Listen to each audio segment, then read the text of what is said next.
Амарлын өдөр минь guys. За өчтөр орой юу ярьсан бэ гэвэл манай хөлцөөнүүд нэг хөрх өсөд явж байна. Тэгээ юу болсон бэ гэх юм бол өргөжлүүлээр өсчлөө. За арми хөвцөд таад санаж байгаа юм бол өчтөрний 208 210 хавцаа байсан юм бол те бараг 7 хоногийн дотор 30% өсөлттэй байсан юм бол одоо $234 хүрсэн байна. Бараг 50% өсөлттэй. Тэгээд багцын ойролцоог 5-6%-аар орсон. Тэгээд 0.5 1%-аар ингээд ашиг ингээд багсгаал явсан. Гэхдээ ингээд араас нь ингээд өсөөл явж байгаа. Одоо баг бидний багцын 10%-ийг эзэлж байгаа бах. Тийм учраас нэгд өдөр баг зэрэг энэс өрмөө хураагаад авна шүү. За өөр өнгөрсөн 7 хоног биднэрт айгүй хөрхэн ашиг авчирсан хавцаа юу юм бэ гэх юм бол AMD-гийн хавцаа бас өчтөр та харж байгаа юм бол gap up өчтөр өглөө pre-market өчтөр өдөр pre-market дээр 308 310 дээр байсан юм бол зөвхөн gap up $348 руу ингээ пуужинда явцсан байна. Дараагийн хувьцаа юу юм бэ гэх юм бол Meta бас жоохон өсчлөө. Micron зарим хүмүүсийн stop loss цохигдсон, минийх их цохигдоогүй. Гэхдээ Micron дээр яг хуу одоогийн байдлаараа 496 л өссөн байна. 450 орчим доллар дээр хэдүүлээ хөрөнгө олт хийсэн. Тэгээд бас ийм савлгаа, ийм хурдан пуужиндаг хувьцаанууд дээр take profit буюу stop loss тавих нь зүйтэй юу үгүй юу бас нэг ийм асуудал байна л да. Тэгээд би өмнө хэлжсэн. Миний тэг өнгөрсөн хэдэн сарууд би юу анзаарсан бэ гэх юм бол энэ хиймэл байхаан бүр алж гинэ. Миний бүтээмжийг ингээд солиоруулж гинэ. Гэхдээ би мэдээж айгүй олон алдаанууд хийж байгаа. Жишээлбэл тэр хөрөнгө оолтын тайлан судалгаануудыг ингээд гаргаж гин, буцаа гаргахаа болцсон. Яг гэх юм бол энэ модельүүдийн чанар ингээд сайжирж гин, боломжууд ингээд нэмэгдэж байгаа. Тэгээд ер нь бол гадуур хүмүүс юу хийж байна, би юу хийж байна, би юу гаргаж байна. Миний шаардлагыг хангахгүй байгаа болохоор сайжруулж байгаа. Тэр тайлангууд ерөөсөө зогсоогүй. Ерөөхдөө чанар нь сайжирч байгаа гэсэн үг тий. Тэгээд би юу юмэрсэн бэ гэх юм бол би зүгээр он гарснаас хойш зүгээр тэрчтэй зүгээр энэ хиймэл байханы сектор руу all in хиймэл байна. Гэхдээ харамсаа таад мэдж байгаа энэ дайм болж байгаа, Европ дайм болж байна. Тэр Араби хэсэг дайм болж байна. Тэгээ ганцхан нэг пуужин, ганцхан нэг солиотойгоор жишээлбэл тэр Сауди Арабийн Ямбу пайплайныг будаа болгочих юм бол тэгэл дэлхийн эдийн засаг зүгээр хог болж байгаа. Мэдээж цаагуур нэг хоёр төрлийн эдийн засаг үүсэж байна. Нэг нь бол хиймэл байхын технологийн салбар, нөгөөх нь бодит эдийн засаг. Гэхдээ бодит эдийн засгаас энэ хиймэл байгаа компаниуд нэг сүртэй холдож чадахгүй л дээ. Гэхдээ тасраа явж байна. Дараагийн хөрөнгө оолт хэдүүлээ тий 640 орчимд Nasdaq QQQ авсан бас 3-аар өссөн байгаа. Тэгээ та харж байгаа бол бүх индексүүд ер нь бол ингээ өсөлт явж байна.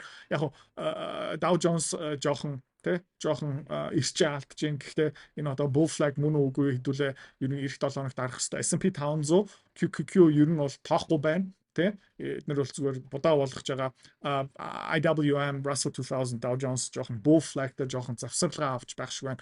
Гэхдээ энэ 7 хоногт эрс 7 хоногт хэдүүлээ томоохон багц дотор өөрчлөлт хийн шүү. За юу юм бэ гэх юм бол 3 алтны компаниас сална. Тэ алхлаа байсан ч хэдүүлээ зарах ёстой шүү. Зарна. Окей? Салах ёстой. Яг гэх юм бол илүү гоё улсад, илүү гоё нөхцөл байдал, илүү гоё байршилтай, илүү аюулгүй алтны уурхайн компаниудыг олсон байгаа тийшээ хэдүүлээ шилжиж шүү. Ягаад гэх юм бол Австралийн зах зээл жоохон тиймэрхүү. Гэхдээ хэдүүлээ харцгаая. Нэгтгэхэд хоёр дахьад хэдүүлээ өөрчлөлтөө хийн шүү. Тэгээ багцлуу бас юу их юм бэ гэх юм бол нэг нефт олборлдог, нефт боловсруулдаг, нефтийг Америкийн зах зээл, барууны зах зээл рүү зардаг компани. Зүгээр нэг түүхийн нефтийг газараасаа ингээд олборлоо зардаг компани биш. Тэ дизель онгоцны төлштэй гэх мэт тиймэрхүү боловсруулдаг компанийг хэдүүлээ бас багцлуу хөрөнгө оолт хийн. Окей. Тэгээд мэдээж саяхан өссөн компаниуд дээр баг зэргийн энэ тэнд ашиг авах шүү. За. Тэгээд эх 7 хоногт хэдүүлээ багцын өөрчлөлт хийж байхдаа би мэдээж таадад мэдээлэл хүргэн энүүгээрээ дамжуулаад бид нар наадам хүртэл аягүй сайхан ногоо өндөр ашигтай өргөжлүүлээд явахын ерөөхдөө би төсөөлж байна. Төлөвлөж байгаа. Ерөөхдөө аягүй гоё компаниуд. Тэгээд та харж байгаа юм бол манай багц дотор юу орсон байгаа юм бэ гэх юм бол те энэ хөдөө аж ахуйн салбарын те буута орсон байна. Тэгээ энд ерөөхдөө нэг амар том флаг үүсээ явж гин буута дээр Эрдэнэ шиш дээр бас яг адилхан нэлээд томоохон bull flag гараад ирсэн байна. Манай BCI бас томоохон flag явж байгаа. Одоо BCI-г цэвэрхэн харахын тулд Bloomberg Commodity Index-ийг ерөөхдөө харах хэвээр таад юу харж байна гэх юм бол энд нэг томоохон за бас энд нэг жижигхэн flag ерөөхдөө харагдаж байна. Тэгээд юу харагдаж байна гэх юм бол энэ өргөжлөл өсгөр юм шиг харагдаж байгаа. Тийм учраас хэдүүлээ эндээс дөрөвтэй ашиг олохын тулд ганцхан нефт олборлдог компани биш. Тэ нефтийг боловсруулдаг компани хэдүүлээ багц дотор жоохон жинтэй нэмнэ. Алтны уурхаануудыг баг багаар ингээд тэ солино. Технологийн салбарын хувьцаанууд дээр баг зэрэг ингээ ашиг аавна. Тэгээ миний дотор юу мэдрэгч байна гэх юм бол одоо энэ инфляцийн тоглолтууд, инфляцийн хөрөнгө оруулалтууд жоохон ашиг өгж эхлэх баха. Тэ ер нь бол Европт юм мэдрэгдээд эхэлж байна. Европчууд өнгөрч сайхан 90 тэрбум еврогийн бараг хандив Украинд бол баталсан байна. Тэгээд ер нь бол манай энэ еврогийн позиц буцаагаад энэ bounce хийж байна. Тэгээд RSI энэ ерөнхийдөө чангарч байна. Тэгэл ерөнхийдөө дараагийн leg up болох магадaltaй хэдүүлээ зүгээр ингээ Fibonacci-гийн гаргах хоп тэ. За энэ spike low оруулахгүй байлаа гэж бодоход дараагийн target юу юм бэ гэх юм бол эхлээд 0.6 өмнөх хай дээр очих хэвээр. Тэгээд энэ дараа юу юм бэ гэх юм бол 84 байна. Манай BCI тэ энэ дээрээ бас ер нь бол Fibonacci-гийн ингээд тавьчих бол бас аюу дээшээ ингээд заагаа явж байна. DSP энд бас өмнө ярьж исэн энд нэг diamond formation буюу bull flag гарч эхэлж байна. Тийм учраас хэдүүлээ тэ манай багцаа дарж байгаа бол тийм дөрөв хуваацсан байна. Хөдөө аж ахуйн салбар алт тэ нөгөө Америкийн доллар сулрын төв банк, Европын банкны асуудал, Япон банк санхүүгийн асуудал, одоо инфляц нэмэгдэж байна, мөнгө хэвлэгдэж байна. Тийм учраас тэ энэ үнэт металл, precious metals ерөөдөө буцаагаад өргөжүүлээд өснө. Гэхдээ энэ дундураа бас мэдээж Турк улс одоо алдаа зарж байна.